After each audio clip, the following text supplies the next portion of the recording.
Hello, everyone. I'm Michelle Needens. I am one of the social workers with the Cognitive Care Network here at the KU Alzheimer's Disease Research Center. We're going to talk today perhaps about one of the toughest topics.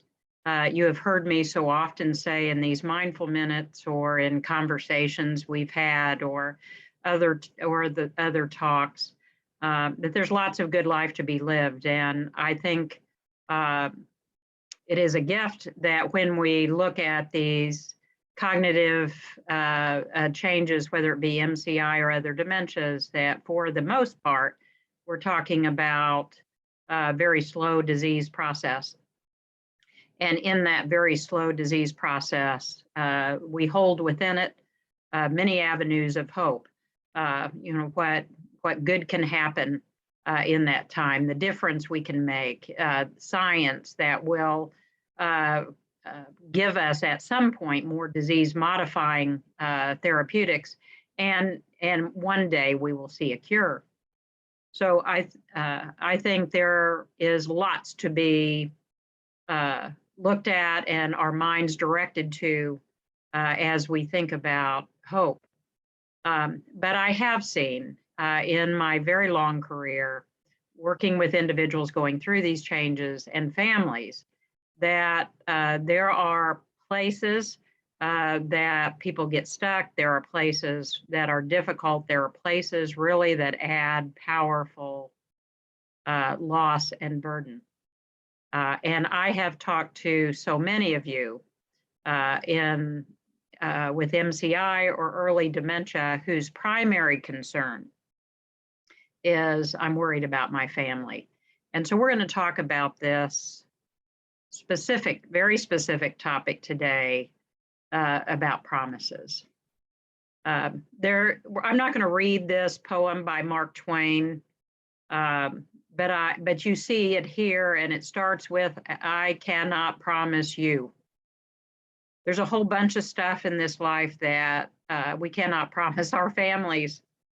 We cannot promise our neighbors. We cannot promise our coworkers. We cannot promise our friends.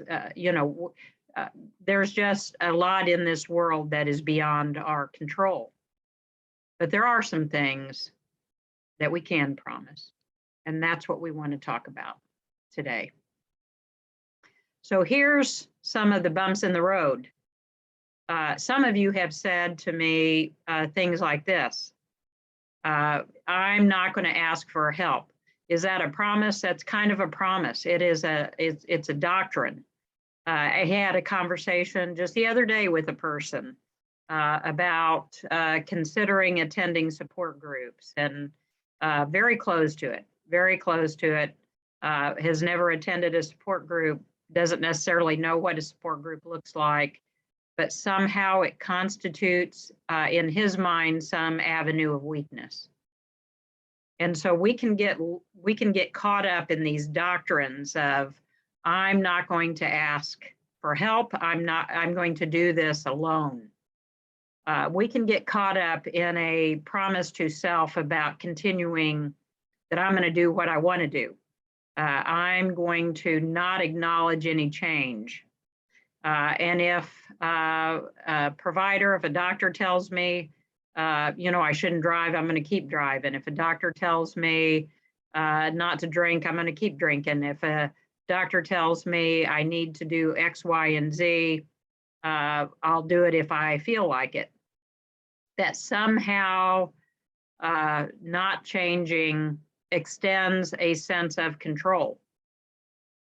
And that can be very problematic. So when we have this doctrine, what I consider a promise to self is I'm going to continue to do my life. I'm not going to let anybody interfere in my life. We can run into bumps. Not only can you run into bumps, those around you have the consequential effects from some of those promises. And then the last promise I hear so often in my conversations with people is, I don't want to add any burden to my family. I won't add any burden to family. And we really miss the concept of burden Remember, go back a little bit to the Mark Twain poem. We can't promise a whole bunch of things. Have I ever added any burden to my husband or to my children? The answer is yes. Have you ever added any burden to your loved ones, whoever they are? The answer is yes. Have you added burden to your friends through your life or your coworkers? The answer is yes. Have they added burden to you? The answer is yes. Don't think for a minute that we don't have impact on other people at times for the good, and at times there's challenges. At times, if we are sick, we have people that can help us. We can have people that bring us chicken soup, and we can have people that text us. And if we have losses, we have people that are there standing in the breaches. It isn't about burden. It is about reciprocity. So just because you happen to be diagnosed with a cognitive impairment, that definition of burden does not change. But I will tell you what adds burden to families. And that is when people are locked in these first two promises, that when we're not open about what's going on, when we engage in decisions without taking into consideration the perspective of others, those things add burden. Sometimes we even seek promises from other people, and these promises add burden. So some of you, perhaps, I know lots of people do, say to their children or whoever their close friends are, or to their spouse, whoever, you better never put me in a nursing home. Maybe you've had a horrible experience with a nursing home in the past. Long-term care facilities in present day look a lot different than the nursing homes of the past. That doesn't mean that they're not tough environments. That doesn't mean that there's not good ones and bad ones. That doesn't mean that it's perfect. But you may never, ever need a long-term care setting. There's lots of people who go the distance at home. There's lots of people, for a whole host of variables, require a transition into long-term care. There's no way for you and I or your family to know if that's ever going to be needed. And for you to make your loved ones promise that is to say, I want you to sacrifice your health, your mental health, sometimes finances, in order to keep this promise. And at the time that these are perhaps considerations, you may or may not be able to express your retraction. So it is important right now that we reconsider having families and loved ones make such promises.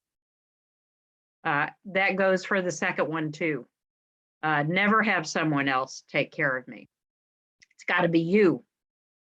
Again, what you are making them promise is that you are saying to them, I'm more important than you are. And whatever your needs are must be sacrificed for me. That's an unfair promise.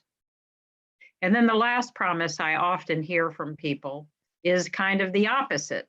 So, I'm diagnosed with a cognitive impairment, just put me somewhere and give up on me. Let's face it, guys, that's baloney too. You are a loved person. You have people out there in the world who are invested in you.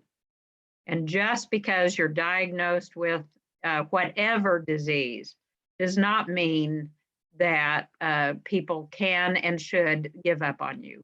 You have a life to be lived, no matter what your geography is, lots of good experiences ahead of you. There's lots of things you have to contribute and value you give to people around you. Asking people to just give up on you is flawed and burdensome. So we're going to think about new promises. So here's some new promises. Let's have our family and friends promise us, and we promise them, love is always in the room. You know, that we understand the most important pieces of life, and it isn't about geography, and it isn't about how much I can do. It's about the love we give each other. Approach this from a family perspective. So whatever decision you have to make, for me, here's kind of the decisions, here's some guidance on those decisions, but whatever decision has to be made somewhere, ages and ages hence, let's approach it from a family perspective. And that means nobody gets left behind. You don't, and they don't. No perfect answer here. I don't know what those answers are, but we're going to approach from a family perspective so everybody is okay. The best you can do is good enough.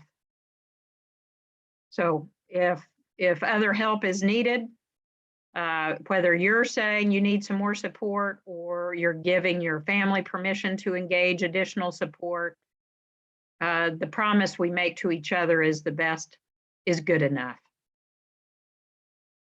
We want to promise each other that we're going to look for the strengths. You have a lot of them. They have a lot of them. We're not going to get lost in a comparison that forces us to miss them. Let's promise each other we're going to look for good. That there's something valuable about our experience together. No matter what the circumstances are, there's something valuable there. Let's look for good.